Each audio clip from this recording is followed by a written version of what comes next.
Chapter 5, John 1. Finally, a John chapter. There were times, not many, but a few, when John was glad he was a bastard. As he filled his wine cup once more from a passing flagon, it struck him that this might be one of them.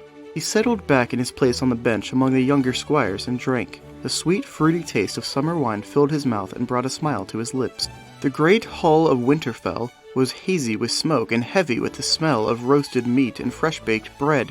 Its grey stone walls were draped with banners, white, gold, crimson. The direwolf of Stark, Baratheon's crowned stag, the Lion of Lannister.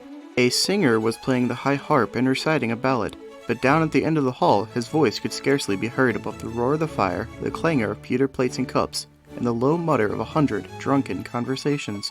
It was the 4th hour of the welcoming feast laid for the king.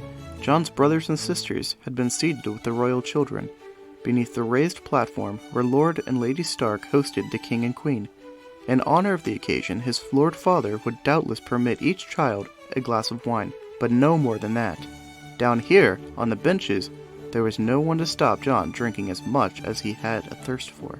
And he was finding that he had a man's thirst, to the raucous delight of the youths around him, who urged him on every time he drained a glass.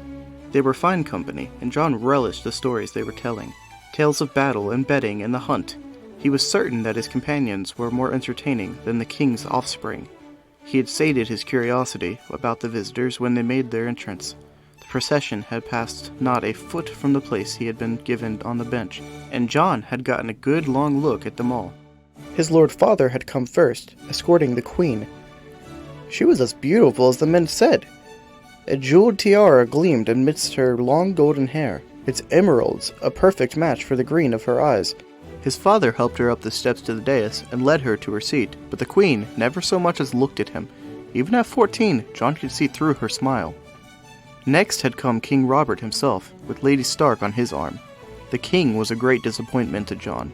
His father had talked of him often, the peerless Robert Baratheon, demon of the Trident, the fiercest warrior of the realm, a giant among princes.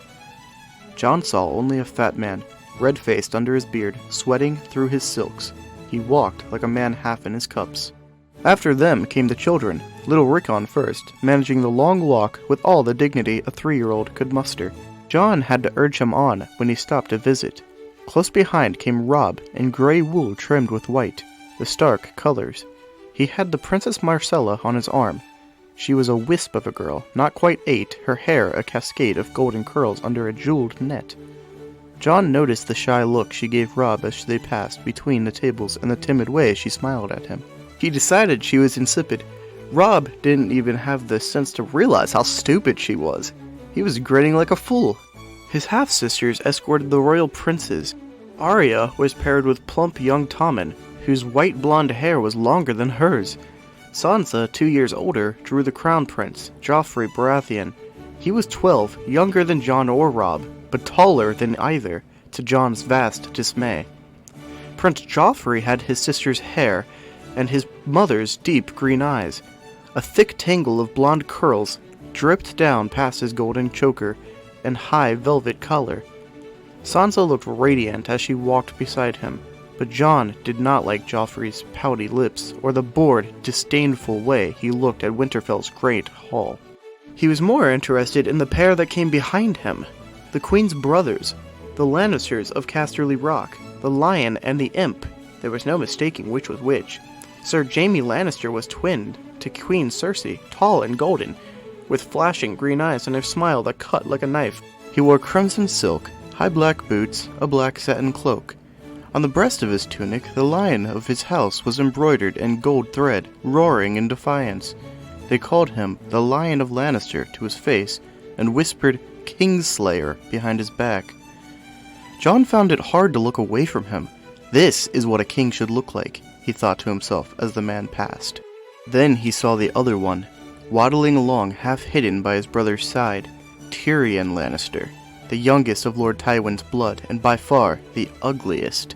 All that the gods had given to Cersei and Jaime, they had denied Tyrion. He was a dwarf, half his brother's height, struggling to keep pace on stunted legs. His head was too large for his body, with a brute squashed in face beneath a swollen shelf of brow. One green eye and one black one peered out from under a lank fall of hair, so blond it seemed white. Jon watched him with fascination. The last of the High Lords to enter were his uncle Benjen Stark of the Night's Watch and his father's ward, young Theon Greyjoy. Benjen gave Jon a warm smile as he went by. Theon ignored him utterly, but there was nothing new in that. After all had been seated, toasts were made, thanks were given and returned, and then the feasting began. Jon had started drinking then, and he had not stopped. Something rubbed against his leg beneath the table. Jon saw red eyes staring up at him. "Hungry again?" he asked. There was still half a honeyed chicken on the center of the table. Jon reached out to tear off a leg, then had a better idea. He knifed the bird whole and let the carcass slide to the floor between his legs. Ghost ripped into it in savage silence. His brothers and sisters had not been permitted to bring their wolves to the banquet, but there were more curs than Jon could count at the end of the hall, and no one had said a word about his pup. He told himself he was fortunate in that, too. His eyes stung. Jon rubbed at them savagely, cursing the smoke. He swallowed another gulp of wine and watched his direwolf devour the chicken. Dogs moved between the tables, trailing after the serving girls. One of them, a black mongrel bitch with long yellow eyes, caught a scent of the chicken. She stopped and edged under the bench to get a share. Jon watched the confrontation. The bitch growled low in her throat and moved closer. Ghost looked up, silent, and fixed the dog with those hot red eyes. The bitch snapped at an angry challenge. She was 3 times the size of the direwolf pup. Ghost did not move. He stood over his prize and opened his mouth, baring his fangs. The bitch tensed, barked again, then thought better of this fight. She turned and slunk away with one last defiant snap to save her pride. Ghost went back to his meal. Jon grinned and reached under the table to ruffle the shaggy white fur. The direwolf looked up at him, nipped gently at his hand, then went back to eating. "Is this one of the direwolves I've heard so much of?" a familiar voice asked close at hand. Jon looked up happily as his Uncle Ben put a hand on his head and ruffled his hair much as Jon had ruffled the wolves. "Yes," he said. "His name is Ghost." One of the squires interrupted the bawdy story he'd been telling to make room at the table for their lord's brother. Benjen Stark straddled the bench with long legs and took the wine cup out of Jon's hand. "Summer wine," he said after a taste. "Nothing so sweet." "How many cups have you had, Jon?" Jon smiled. Ben Stark laughed. "As I feared. Oh well, I believe I was younger than you the first time I got truly and sincerely drunk." He snagged a roasted onion dripping brown with gravy from a nearby trencher and bit into it. It crunched. His uncle was sharp-featured and gaunt as a mountain crag, but there was always a hint of laughter in his blue-gray eyes. He dressed in black, as befitted a man of the Night's Watch. Tonight it was rich black velvet, with high leather boots, and a wide belt with a silver buckle. A heavy silver chain had looped around his neck. Benjen watched Ghost with amusement as he ate his onion. "A very quiet wolf," he observed. "He's not like the others," Jon said. "He never makes a sound. That's why I named him Ghost. Well, that, and because he's white. The others are all dark, gray or black. There are still direwolves beyond the wall. We hear them on our rangings." Benjen Stark gave Jon a long look. "Don't you usually eat at table with your brothers?" "Most times," Jon answered in a flat voice. "But tonight, Lady Stark thought it might give insult to the royal family to seat a bastard among them." "I see." His uncle glanced over his shoulder at the raised table at the far end of the hall. "My brother does not seem very festive tonight." Jon had noticed that too. A bastard had to learn to notice things, to read the truth that people hid behind their eyes. His father was observing all the courtesies, but there was tightness in him that Jon had seldom seen before. He said little, looking out over the hall with hooded eyes, seeing nothing. 2 seats away, the king had been drinking heavily all night. His broad face was flushed behind his great black beard. He made many a toast, laughed loudly at every jest, and attacked each dish like a starving man. But beside him, the queen seemed as cold as an ice sculpture. "The queen is angry too," Jon told his uncle in a low, quiet voice. "Father took the king down to the crypts this afternoon. The queen didn't want him to go." Benjen gave Jon a careful, measuring look. "You don't miss much, do you, Jon? We could use a man like you on the wall." Jon swelled with pride. "Robb is a stronger lance than I am, but I'm the better sword, and Holland says I sit a horse as well as anyone in the castle. Notable achievements. Take me with you when you go back to the wall. John said in a sudden rush. Father will give me leave to go if you ask him. I know he will. Uncle Benjen studied his face carefully. The wall is a hard place for a boy, John. I am almost a man grown, John protested. I will turn 15 on my next name day, and Maester Lewin says bastards grow up faster than other children. That's true enough, Benjen said with a downward twist of his mouth. He took John's cup from the table, filled it fresh with a nearby pitcher, and drank down a long swallow. Daeron Targaryen was only 14 when he conquered Dorne, John said. The young dragon was one of his heroes. Conquest had lasted a summer, his uncle pointed out. Your boy King lost 10,000 men taking the place and another 50 trying to hold it. Someone should have told him that war isn't a game. He took another sip of wine. Also, he said, wiping his mouth, Daeron Targaryen was only 18 when he died. Or have you forgotten that part? I forget nothing, John boasted. The wine was making him bold. He tried to sit very straight to make himself seem taller. I want to serve in the Night's Watch, Uncle. He had thought on it long and hard, lying abed at night while his brothers slept around him. Robb would someday inherit Winterfell, would command great armies as the Warden of the North. Bran and Rickon would be Robb's bannermen, and rule holdfasts in his name. His sisters Arya and Sansa would marry the heirs of other great houses and go south as mistress of castles of their own. But what place could a bastard hope to earn? You don't know what you're asking, John. The Night's Watch is a sworn brotherhood. We have no families. None of us will ever father sons. Our wife is our duty. Our mistress is honor. A bastard can have honor too, John said. I am ready to swear your oath. You are a boy of 14, Benjen said. Not a man yet. Until you have known a woman, you cannot understand what you would be giving up. I don't care about that, John said hotly. You might, if you knew what it meant, Benjen said.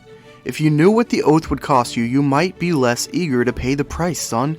John felt anger rise inside him. I'm not your son! Benjen Stark stood up. More's the pity. He put a hand on John's shoulder. Come back to me after you've fathered a few bastards of your own, and we'll see how you feel. John trembled. I will never father a bastard, he said carefully. Never! He spat it out like venom. Suddenly, he realized that the table had fallen silent, and they were all looking at him. He felt the tears begin to well behind his eyes. He pushed himself to his feet. I must be excused, he said with the last of his dignity. He whirled and bolted before they could see him cry. He must have drunk more wine than he had realized. His feet got tangled under him as he tried to leave, and he lurched sideways into a serving girl and sent a flagon of spiced wine crashing to the floor. Laughter boomed all around him, and John felt hot tears on his cheeks. Someone tried to steady him. He wrenched free of their grip and ran, half blind, for the door. Ghost followed close at his heels, out into the night. The yard was quiet and empty. A lone sentry stood high on the battlements of the inner wall, his cloak pulled tight around him against the cold. He looked bored and miserable as he huddled there alone, but John would have traded places with him in an instant. Otherwise, the castle was dark and deserted. John had seen an abandoned holdfast once, a drear place where nothing moved but the wind, and the stones kept silent about whatever people had lived there. Winterfell reminded him of that tonight. The sounds of music and song spilled through the open windows behind him. They were the last things John wanted to hear. He wiped away his tears on the sleeve of his shirt, furious that he had let them fall, and turned to go. Boy! A voice called out to him. John turned. Tyrion Lannister was sitting on the ledge above the door to the great hall, looking for all the world like a gargoyle. The dwarf grinned down at him. Is that animal a wolf? A dire wolf, John said. His name is Ghost. He stared up at the little man, his disappointment suddenly forgotten. What are you doing up there? Why aren't you at the feast? Too hot, too noisy, and I drunk too much wine, the dwarf told him. I learned long ago that it is considered rude to vomit on your brother. Might I have a closer look at your wolf? John hesitated, then nodded slowly.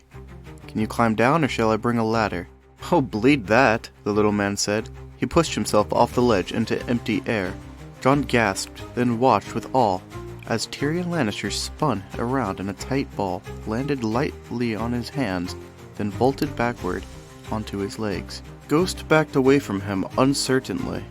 The dwarf dusted himself off and laughed. I believe I frightened your wolf. My apologies.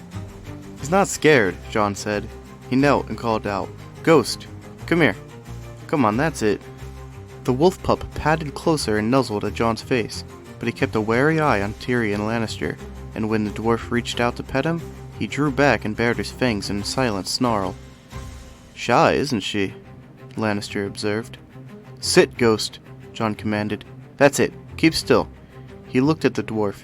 "You can touch him now. He won't move until I tell him to. I've been training him." "I see," Lannister said. He ruffled the snow-white fur between Ghost's ears and said, "Nice wolf." "If I wasn't here, he'd rip out your throat," Jon said.